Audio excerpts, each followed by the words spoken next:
요한복음 1장 1절에서 3절에 있는 말씀 우리 다 같이 합독하십니다. 태초에 말씀이 계시니라. 이 말씀이 하나님과 함께 계셨으니 이 말씀은 곧 하나님이시니라. 그가 태초에 하나님과 함께 계셨고 만물이 그로 말미암아 지은 바 되었으니 지은 것이 하나도 그가 없이는 된 것이 없느니라. 아멘. 아멘. 기도합니다.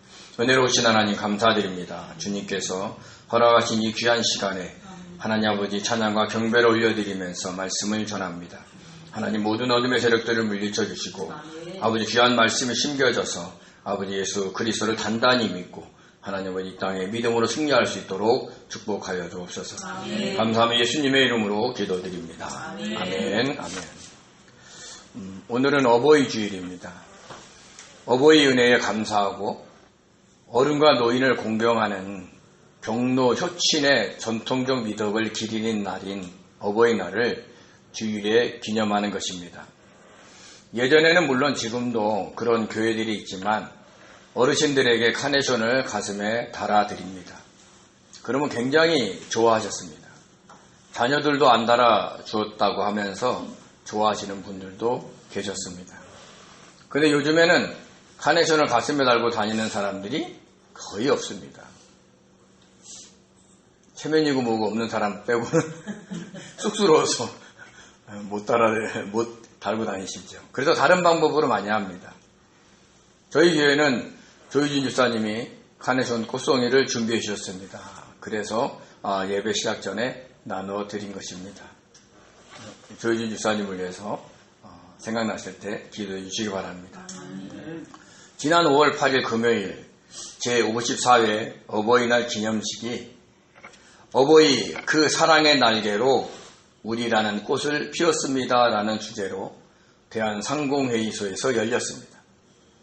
이 자리에는 화재 등 사고 수습과 구조 과정에서 순직한 소방, 경찰 공무원의 부모 및 효행 실천 유공자, 독거 노인 등 230여 명이 참석했습니다. 이 대통령 부부가 순직한 소방, 경찰, 공무원 부모 11분의 가슴에 위로와 감사, 존경의 뜻을 담아 카네이션을 달아드렸습니다. 그리고 축사에서 덧붙여서 이제 국가가 자식된 도리와 책임을 다하고 끝까지 곁을 지키겠다는 의지를 담아 유가족 여러분께 카네이션을 달아드렸다라고 했습니다. 대통령의 이런 섬김이 그분들에게 큰 위로가 되셨을 것입니다. 현직 대통령으로서 이런 어버이날 행사에 참여한 대통령은 이 대통령이 처음이라고 합니다. 이렇게 국가 지도자는 국민들 속으로 들어와 함께 호흡하고 함께 행동을 해야 하는 것입니다. 힘들고 어려운 국민들을 살필 줄 아는 대통령을 주신 주님께 진심으로 감사를 드립니다. 지난주까지 고린도 전후서를 살펴보았습니다. 그리고 오늘부터는 요한복음을 살펴보려고 합니다. 신약 성경 앞부분을 보면 4복음서가 나옵니다. 마태, 마가, 누가, 요한복음입니다. 이 중에서 마태, 마가, 누가복음을 공감복음이라고 합니다. 공통적인 관점으로 함께 보다라는 뜻을 의미합니다. 그래서 예수님의 생애와 교훈을 전하는데 유사점이 많고 거의 같은 관점에서 쓰인 곳이 많습니다. 이런 공감복음은 비교적 이른 시기에 쓰여진 반면 오늘부터 살펴볼 요한복음은 이 중에서 가장 늦게 쓰여졌습니다. 약 30년 정도가 차이가 납니다. 공감복음이 쓰여질 때는 12제자뿐 아니라 다른 제자들도 많이 살아있어서 예수님의 기적과 부활과 권능에 대해 증언해 줄 사람들이 많았습니다. 하지만 일반 사람들은 그 기적을 행하시는 분이 누구신지를 정확하게 알지 못했습니다. 그래서 마태, 마가, 누가가 그리고 그 외 사람들이 글을 쓰게 된 것입니다. 많은 학자들은 가장 먼저 쓰인 책이 마가복음이라고 합니다. 그래서 마태와 누가가 이 마가복음과 어떤 Q 자료를 참고해서 기록했다고 보고 있습니다. Q 자료는 출처, 원천이라는 뜻의 독일어 필레에서 유래되었습니다. 이 자료는 현재 전해져 내려오지 않고 있지만 예수님의 설교를 담은 어록이 모여 있을 것으로 추정하고 있습니다. 그래서 마가복음에 없는 내용들이 마태와 누가복음에 많이 나오는 것입니다. 마태복음은 유대인들을 위해 쓰인 책입니다. 주님을 믿는 유대인이든 안 믿는 유대인이든 그들을 위해서 쓴 것입니다.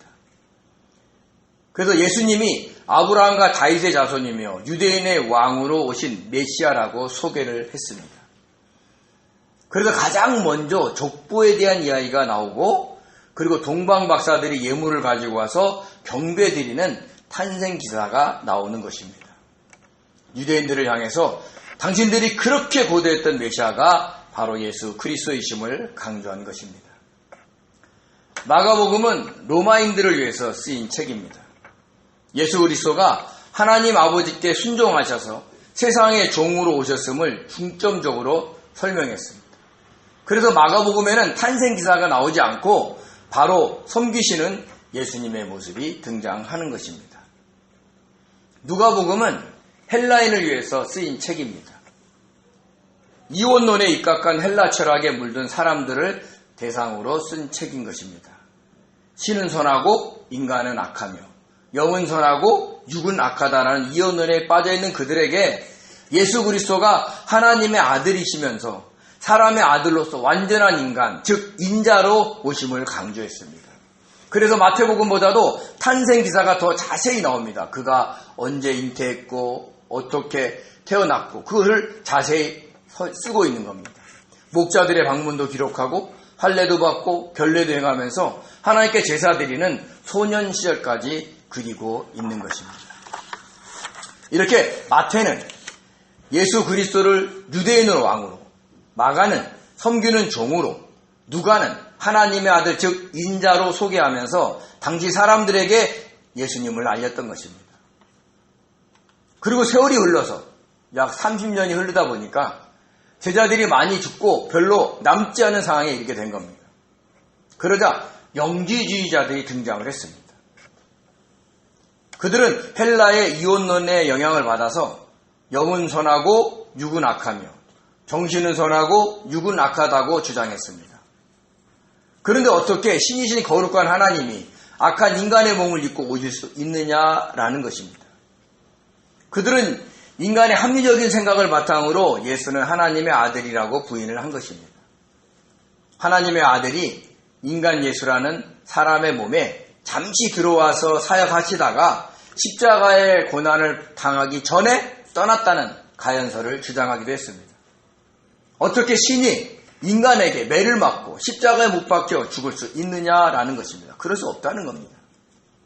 이런 인간적인 생각은 언뜻 보면 합리적인 것 같아 보일지 몰라도 우리를 구원하시려는 그 하나님의 경륜, 그 섭리를 설명하기에는 턱없이 부족하다는 것을 알아야 됩니다.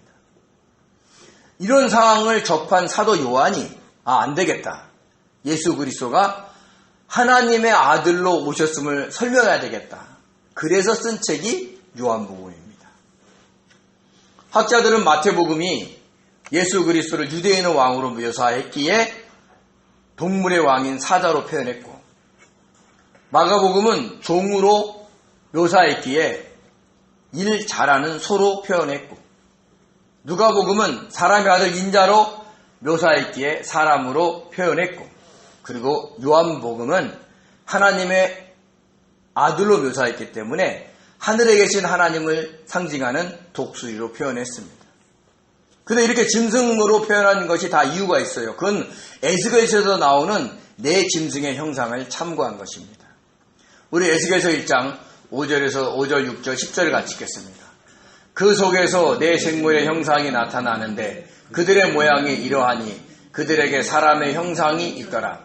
그들에게 각각 네 얼굴과 네 날개가 있고 그 얼굴들의 모양은 넷의 앞은 사람의 얼굴이요 넷의 오른쪽은 사자의 얼굴이요 넷의 왼쪽은 소의 얼굴이요 넷의 뒤는 독수리의 얼굴이니. 잘 안 보이시겠지만 지금 등장하고 있는 생물의 얼굴이 4개가 붙어 있는 겁니다. 아마 지금 우리에게 나타났다면 놀라서 기절할 겁니다. 그런데 하나님을 섬기는 이 네 생물이 이런 소, 사람, 그리고 사자, 독수리 형상을 가지고 있는 거죠. 이것은 이 네 생물이 하나님을 보좌하듯이 사복음서는 예수 그리스도를 보좌하면서 설명을 하고 있다라는 것을 상징적으로 표현하고 있는 것입니다.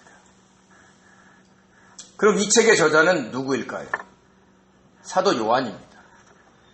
에베소 교회에서 심우했던 장로 요한이라고 주장하는 설도 있지만 초대 교부했던 이레니우스가 사도 요한이 요한복음을 저술했다고 증언을 했고, 그리고 요한복음 속에서도 사도 요한이 자신이 저자임을 잘 나타내는 증거들이 많이 있습니다.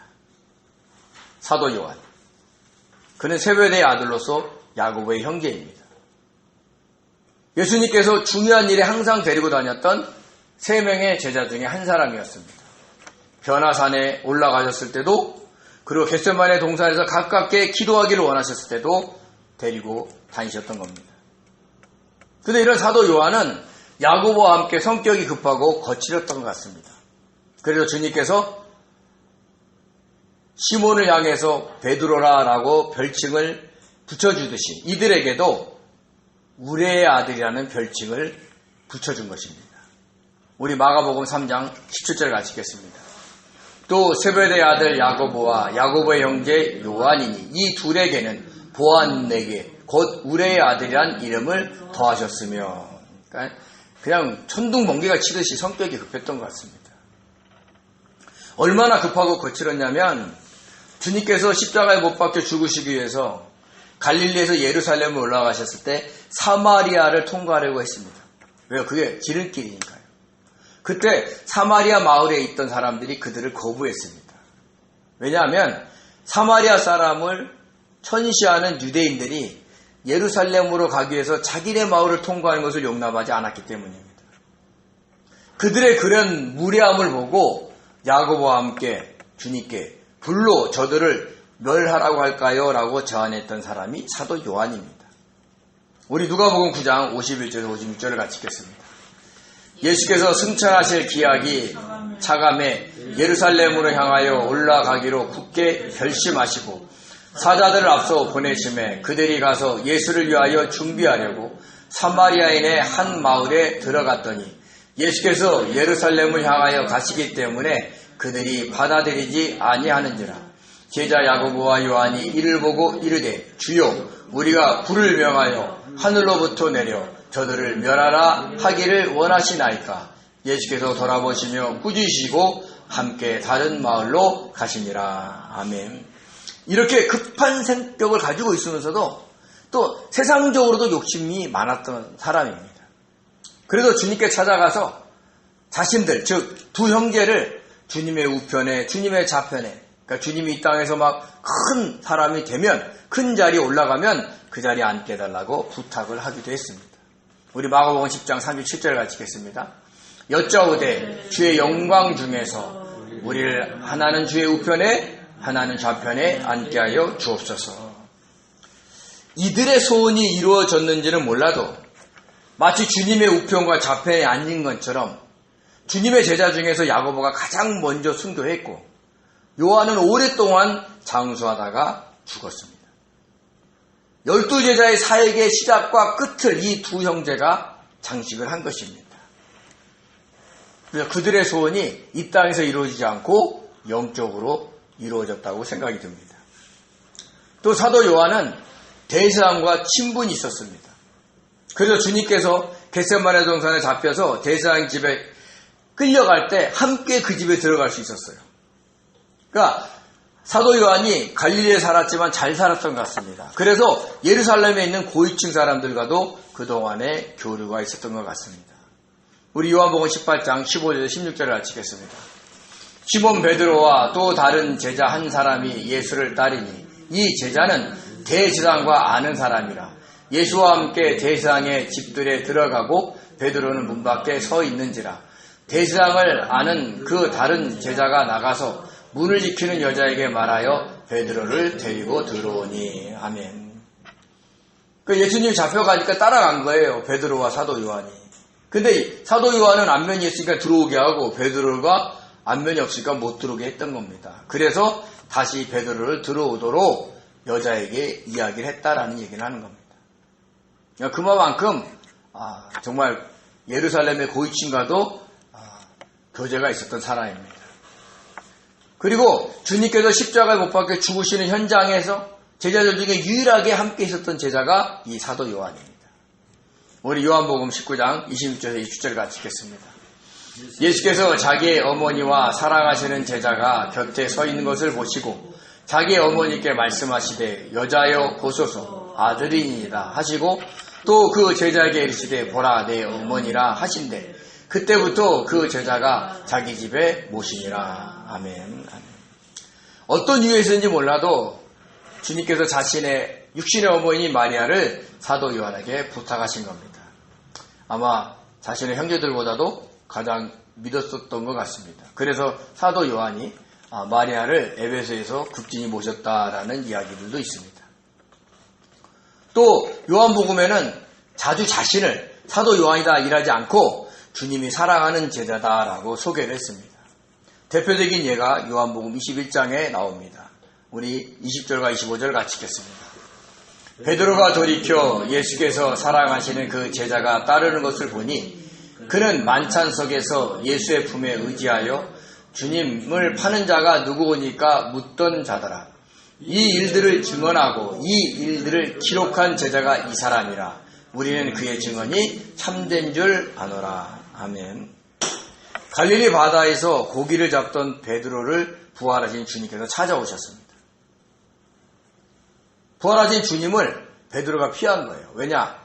예수님이 잡혀가셨을 때 그 대제사장 뜰에서 주님을 베드로가 3번 부인했기 때문에 면목이 없었던 거예요.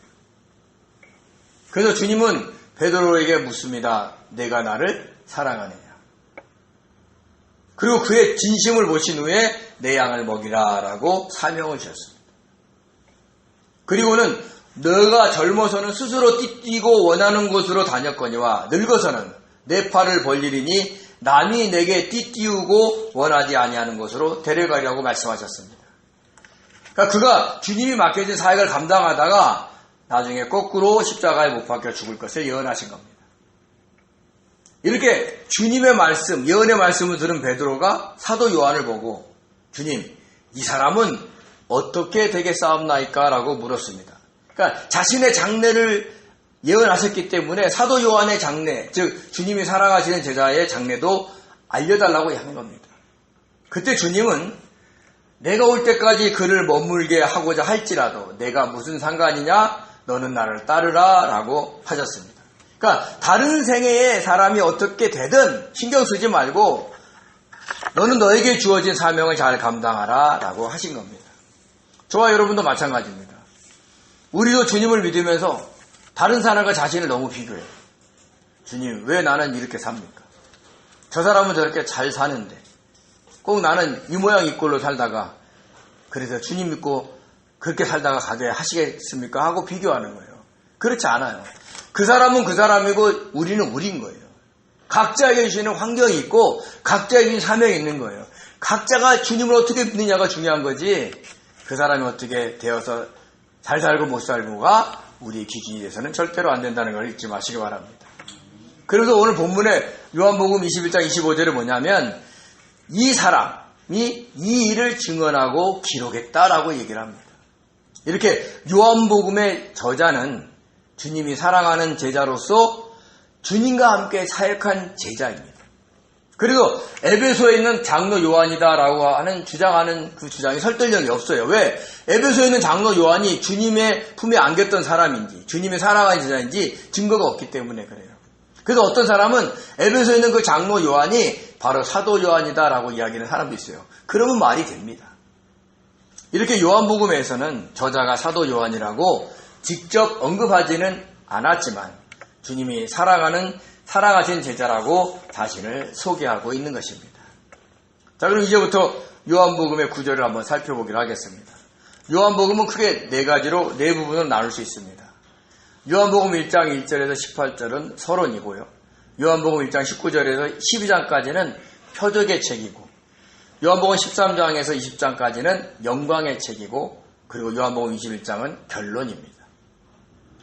요한복음 1장 19절에서 12장을 표적의 책이라고 한 것은 그 안에 7가지 표적이 나오기 때문이고, 요한복음 13장에서 20장을 영광의 책이라고 한 것은 주님께서 영광의 십자가를 짊어지시기 때문에 이렇게 표현을 한 것입니다. 근데 요한복음에는 특별히 요한복음을 해서 정리하는 사람들이 그 놀라운 기적 같은 일들을 표적이라고 얘기해요. 그 사건이 어떤 목적을 가지고 7가지 사건이 하나를 향해서 사인을 보내고 있기 때문에 그렇게 표현을 한 것입니다. 7가지 표적을 살펴보면 이렇습니다. 2장에서는요, 가나의 혼인잔치에서 물로 포도주를 만드셨습니다. 4장에서는 왕의 신하의 아들을 고치셨습니다. 5장에서는 베데스다의 연못에서 38년 동안 고통받고 있던 병자를 고치셨습니다. 6장에서는 물고기 2마리와 보리떡 5개로 5,000명을 먹이셨습니다. 그리고 갈릴리 바다를 잠잠케 하셨습니다. 9장에서는 날 때부터 맹인된 사람을 고치셨습니다. 그리고 마지막으로 11장에서는 죽은 나사로를 살리셨습니다. 이게 기적이잖아요. 이적이잖아요. 근데 표적이라 그래요. 그리고 이 7가지 표적의 공통점은 어떤 때와 연관을 짓고 있다는 거예요. 그래서 대표적으로 가나 혼인잔치에서 포도주가 떨어졌다고 어머니 마리아가 말할 때 주님께서 이렇게 얘기합니다. 내 때가 아직 이르지 아니하였나이다 라고 말이죠. 이렇게 때와 연관이 있습니다. 나중에 살펴보겠지만 이 때는 예수님이 십자가에 못 박혀 죽으시는 그때를 의미하고 있는 것이죠. 그리고 또 요한복음에는요, 주님께서 자신이 스스로 하나님의 이심을 증명하기 위해서 직접적으로 나는 못못이다 라고 7번 표현을 하십니다. 나는 생명의 떡이다. 나는 세상의 빛이다. 나는 양의 문이다. 나는 선한 목자다. 나는 부활이요 생명이다. 나는 길이요 진리요 생명이다. 나는 참 포도나무다. 이렇게 말하는 것은요, 구약에서 하나님께서 모세에게 애굽에 내려가 이스라엘 백성들을 구원하라고 사명을 주셨을 때 하신 말씀과 같습니다. 그때 모세가 이렇게 얘기합니다. 하나님, 이스라엘 백성들이요, 나를 보내신 자가 누구냐고 물어보면 뭐라고 얘기할까요? 그렇게 질문했습니다. 그러자 하나님 뭐라고 하냐면 나는 스스로 있는 자다라고 말씀하셨어요. 그것이 헬라어로 에고 에이미입니다. 나는 못못이다. 그 표현을 예수님이 그대로 쓰신 거예요. 그러니까 하나님이 스스로 자신을 밝히는 방식으로 주님이 7번이나 자신이 누구다라고 밝힌 겁니다. 그래도 요한복음은 하나님의 아들 예수 그리스도가 하나님의 아들이 예수 그리스도임을 증거하고 있는 책이다라고 하는 것입니다.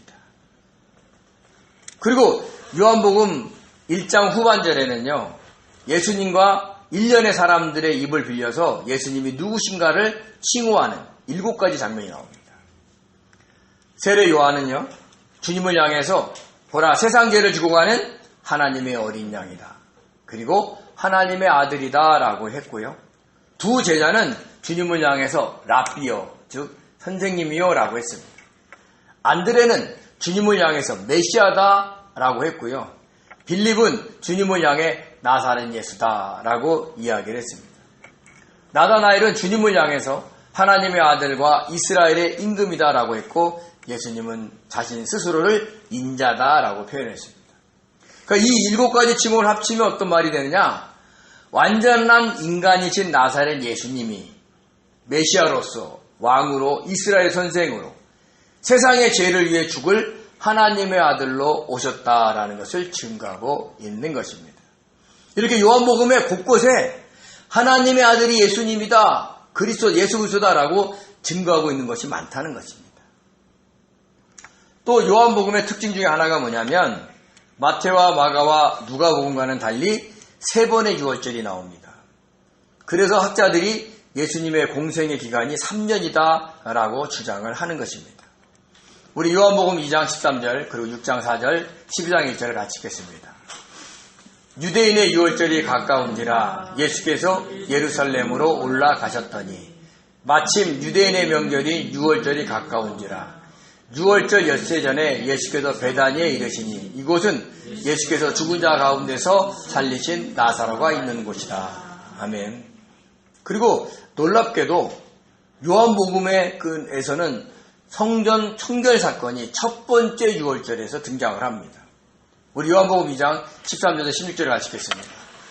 유대인의 유월절이 가까운지라 예수께서 예루살렘으로 올라가셨더니 성전 안에서 소와 양과 비둘기 파는 사람들과 돈 바꾸는 사람들이 많이 있는 것을 보시고 노끈으로 채찍을 만드사 양이나 소를 다 성전에서 내쫓으시고 돈 바꾸는 사람들의 돈을 쏟으시며 상을 엎으시고 비둘기 파는 사람들에게 이르시되 이것을 여기서 가져가라. 내 아버지의 집으로 장사하는 집을 만들지 말라 하시니. 아멘.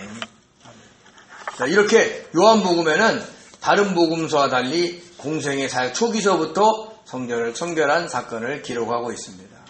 이것에 대해서는 좀 더 자세하게 그 본문 때 말씀을 드리겠습니다. 자, 그리고 이제 마지막으로 요한복음을 기록한 목적에 대해서 설명을 했습니다.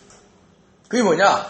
세상 사람들에게 예수님이 하나님의 아들이심과 그분을 믿어야 구원을 받는다는 것을 전하기 위함입니다.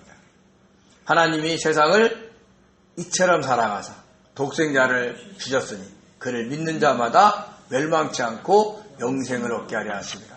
즉 구원을 하시겠다는 복음의 메시지를 담고 있는 거예요. 그래서 요한복음 20장 13절에 이렇게 표현을 했습니다. 한번 같이 한번 읽어볼까요? 오직 이것을 기록함은 너희로 예수께서 하나님의 아들 그리스도이심을 믿게 하려 함이요 또 너희로 믿고 그 이름을 힘입어 생명을 얻게 하려 함이니라. 아멘. 아멘. 세상 사람들에게 예수를 하나님의 아들 그리스도로 믿어 그 이름을 힘입어 영원한 생명을 얻게 하려고 기록했다는 겁니다. 앞으로 저와 여러분이 요한복음을 알아가는 동안 이런 믿음, 이런 생명을 얻게 하신 주님의 은혜를 경험하시기 바랍니다. 아멘. 그러면 이렇게 요한복음을 살펴보면 특징이 있어요. 대체적으로 요한복음은 7가지로 모든 것을 설명하는 특징이 있습니다. 왜 그럴까요? 이것은요, 이 책이 창세기와 연관이 있기 때문입니다. 우리 요한복음 1장 1절과 창세기 1장 1절을 같이 읽겠습니다. 태초에 말씀이 계시니라. 이 말씀이 하나님과 함께 계셨으니 이 말씀은 곧 하나님이시니라. 태초에 하나님이 천지를 창조하시니라. 어때요? 형식이 비슷하지 않습니까? 근데 여기서 나오는 두 개의 태초는요, 서로 다른 시점입니다. 오히려 요한복음에 나와 있는 태초가 창세기에 나온 태초의 훨씬 이전이죠. 왜냐? 창세기에서는요, 하나님이 천지를 창조하실 때이고, 요한복음은 천지를 창조하시기 전부터 계셨던 말씀이신 예수님이 하나님과 함께 계셨음을 설명하고 있기 때문입니다. 그리고 창세기 1장을 살펴보면 하나님의 영인 성령께서 수면에 운행하셨고 하나님은 말씀이신 예수님으로 말미암아 천지를 창조하신 내용이 나옵니다. 빛이 있으라 말씀하실 때 말씀이신 예수님이 함께 하신 겁니다. 이렇게 천지 창조는 삼위일체 하나님께서 함께 하신 겁니다. 그리고 7일 동안 창조 사역을 하셨습니다. 첫째 날에는 빛이 있으라 하시면서 빛과 어둠을 나누셨습니다. 둘째 날에는 궁창이라는 하늘을 만드시고 그 위의 물과 그 아래의 물로 나누셨습니다. 셋째 날에는 바다와 땅을 나누셨고 땅에는 각종 풀과 채소와 나무가 자라게 하셨습니다. 이렇게 하늘과 땅의 틀을 만드신 이후에 넷째 날부터는 그 안을 채우셨어요. 그래서 넷째 날은 빛이 있으라, 빛과 어둠이라는 그곳에 해와 달과 별을 창조하셨습니다. 다섯째 날은 바다에는 바다의 짐승, 그리고 하늘에는 새를 창조하셨습니다. 여섯째 날은 땅의 동물들과 인간을 창조하셨습니다. 그리고 일곱째 날에 안식하셨습니다. 7일이죠. 이런 7일이라는 개념을 요한복음에 그대로 적용한 겁니다. 그래서 다른 복음서에서 기록된 29가지의 기적 중에서 7가지를 선택한 거예요. 그 29개 중에 몇 개, 그리고 거기다가 가나 혼인잔치 등등을 섞어서 예수님의 그 십자가의 사건과 맞춰서 그 7가지 표적만을 사용을 했던 겁니다. 또 예수님은 7가지로 자신은 못못이다라고 소개를 하셨고, 또 1장에서는 7가지의 칭호를 받으셨습니다. 무엇보다도 2장에 나와 있는 가나의 혼인잔치는 7일째의 안식에 맞춘 것을 우리는 볼 수 있어요. 왜냐하면 1장을 살펴보면 19절에는요, 이튿날 요한이 예수께서 자기에게 나오심을 보고 라고 했고요. 43절에서는 또 이튿날 예수께서 갈릴리로 나가려 하시다가 라고 했고, 2장 1절에서는 사흘째 되는 날 갈릴리 가나에 혼례가 있어 라고 했어요. 그러니까 이틀, 사흘 합쳐서 7일이죠. 그러니까 그 7일에 가나의 혼인잔치가 있었던 거죠. 안식일에 혼인잔치가 있는 겁니다. 주님께서 안식하는 날. 이것은 신부인 우리가 신랑인 주님과 혼인잔치를 열게 될 것을 예표하는 사건입니다. 그래서 영원한 안식을 누리게 될 7째 날에 기록을 맞추고 있다는 것을 우리는 살펴볼 수가 있습니다. 이렇게 사도 요한은 누가가 누가복음을 통해서 완전한 인간으로 오신 예수 그리스도를 설명한 것에 추가로 예수 그리스도가 하나님의 아들이심을 강조하기 위해서 창세기의 그 7일 창조의 개념을 가지고 요한복음을 기록하기 시작을 했던 것입니다. 이로써 예수님은 하나님의 아들로서 완전한 인간으로 오셔서 우리의 죄사함을 위해서 십자가에 못 박혀 죽으시고 부활 승천하심으로 그 예수 이름을 믿는 모든 자를 구원하시고 영원한 생명을 주시는 분이신 것을 알게 되는 겁니다. 앞으로 요한복음을 통해서 주님을 믿는 우리의 믿음이 더 굳건해지기를 바랍니다. 그리고 영원한 생명을 얻게 된 것을 알고 느끼면서 그 이 세상의 그 흘러가는 풍조에 휩싸이지 않고 천국을 소망하며 믿음으로 달려가는 복된 성도님 되시기를 예수님의 이름으로 축원드립니다. 기도하겠습니다. 은혜로우신 하나님, 고맙고 감사를 드립니다. 예수님이 하나님의 아들이심을 알게 하시기 위해서 우리에게 요한복음이라는 귀한 책을 허락하신 것을 믿습니다.